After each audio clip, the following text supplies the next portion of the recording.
Happy Sunday and welcome to the Daily with your girl, Draya Love, for Sunday, September 1st, 2019. We are in a new month in this year. It is amazing. Time is flying, and here we are again.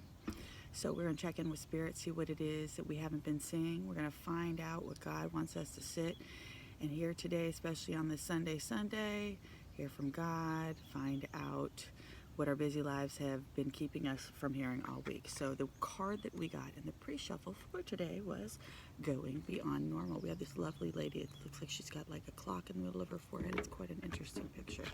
So I'm going to leave this up here for you to check out. Okay, so let's see what it is we may not be seeing. So going beyond normal. On the path of life, there are deciding moments when we can choose to go with the mainstream, or we can dare to take a bolder, more authentic and trusting way, even if it seems riskier or less safe. To rely solely on logic and science without incorporating the mysterious and magical is a recipe for existence that's far too dry. So the sacred rebel within our hearts will always choose a juicier approach to life. So you are currently approaching a choice point. Choice point that you could say it's all about balance. It's less about choosing to honor either science or art or gardening or architecture, and more about really just integrating approaches that we can enhance rather than hinder our life journey. So placing science or architecture above all else kills the rebellious hearts.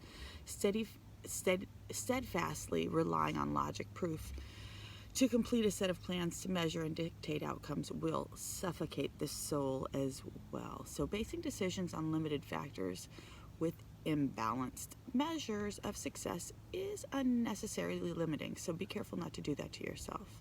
It's an approach that prevents us from living freely, spontaneously, and with trust, so that we can rebel, how about that, against the need to do things and strictly go according to plan. We know those plans that we have really don't end up working out anyhow. They're just us getting up in our heads. So going against that plan. Choosing to value decisions based on passion and instinct and trust in life enough to embrace it as an adventure and let it unfold as it will. So there's a time and place for logic, planning, and measurable outcomes, but these are not bad tools to have, but we must be vigilant and not worship them or allow them to quash our less rational but equally valuable decision-making tools, intuition, feelings, and those things you know yet without how knowing we knew them. Just the things that we know. So the flowing, the inspirational energy of the heart may have no conceivable basis in logic or reason and still be uncannily accurate. We all know, we've been there. We know what intuition sounds like. To remain rebellious, we must not sacrifice the art of emotion, instinct, passion, or intuition for the science of logic and strict planning. So don't go with one and push another out. It's important to ensure the balance between the both. So making sure to do things like gardening and art, they provide us with a plan, but it's like more loosely held. It's more artistic. So still requires us to set aside time and draw upon reliable methods to prepare with certain tools, but there's a healthy dose of organic flow. So responsiveness and trust in the creative process and bringing something new to life. So this leads to cultivation of the most beautiful, abundant, and successful garden in the most vivid and healing art. So open our intuitive approach in our life, work, and creativity, as well as our spiritual journey. So maybe not so rigid, maybe do more of the artsy type of things in the way they can flow, instead of which we can push what we think on the situation. And I know I'm famous for pushing what I think on the situation. So the intuitive approach can be likened to a method of a gardener or an artist. It's a loosely developed plan, but it's really going to be carried out. It's going to depend on our response to the flow and the surroundings. There's no need to control the situation. We just need to nurture the idea and bring it into fruition. So if we've got pressures going on around us from the world or our own conditioned nature, I think for me, it's more me. I'm in my head. I put the pressures on myself. I think that I'm supposed to be a certain way and I push too hard. So make sure that according to our own nature and according to the rules, the deadlines, to take out that mainstream view of that well thought out plan for success and do what feels actually good intuitively for the venture. and do what we trust in the being and just let that go towards our growth. Adopting this approach means we have far less planning to do and more living to do. I like that. I like a lot more living.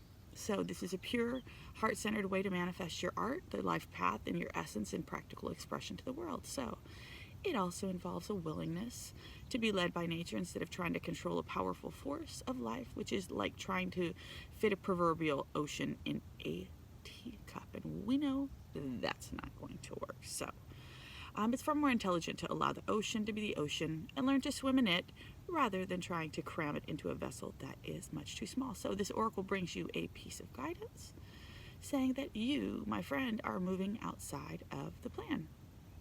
You're living on the border of what is socially accepted, and this is good. This fringe-dwelling freedom. Others might not see this about you, but you seem pretty normal, but you do have an eccentric streak that's waiting to show itself. So, either way, this oracle brings you a message that you have a chance to live from your heart more deeply and expressively than ever before. So realize that this is legitimate and empowered in a creative way to live that honors who you are, and this allows you to give up forcing, squashing down your very limited self into so-called desirable qualities like intellect and control. So if you are relating to this consciously, this brings you the message that you are going to be breaking the old tradition. So I'm all about breaking tradition. Perhaps not entirely, but at least in a way that's meaningful for you. So this will require you to have courage in your convictions and faith in your heart as well. It will offer you inspiration to others around you and without fear, and to allow you to live more freely and lovingly. You're not meant to abandon logic altogether, but use it to serve the desires of the heart rather than replace it with natural spontaneity that we have going on inside of us. That truthful nature. Now it's all about narrowing the strategy. So it's time to get out, get a bit wild, and let nature take its course. So the healing process for this card, going beyond the normal, because we are not normal, is, we're going to say this out loud, guys. I now call on unconditional love, and I ask for blessings of the heart to be witnessed and sanctioned by the great universal creator, so I may rise above small-mindedness and use the best of what human culture has to offer in service of love. Through my own free will, so be it. Visualize or imagine the feeling of being in the most gorgeous garden, and just notice how beautiful it is. It doesn't matter if it's overgrown or manicured. Just notice how the plants work together, how it's supposed to be supported by nature and the seasons. Notice how some things thrive while others fall away, only to shift again with the seasons. So this is genius. Say again, may the wisdom and the guiding hand of the great gardener who works with unconditional love nurture the garden of my soul magnificence. I dare to live creatively from my heart and thrive. Finish your healing process by sitting quietly in a spot, whatever feels good to you. So you guys, making sure to break outside of the normal paradigms. I lived out in that normalness for a long time. Actually, the normalness is what actually got me sick. I didn't know what to do. I didn't have great guidance. And so I thought I was doing what was right, living in the normalcy. And now I realize that living in my own is exactly what I'm supposed to do. So get outside whatever it is you think you're supposed to do, you think society is telling you what to do, because there really is no normal. You are your own normal. You are your own measurement, because you are the only person or thing that you need to be compared to. So get outside of that. Think for yourself. Let yourself be free. Let yourself get into a space of art, flowing love, and nature, just so it can flow. We don't have to force with the structured that we are used to thinking. Thanks for hanging with me, y'all. As always, please like, comment, share, and subscribe. Pass this on to anyone who you may know may need some healing on this beautiful Sunday with the sun rising in my eyes. Go out and enjoy this day, y'all. Make it a beautiful one. In and with love, it's your girl, Draya Love.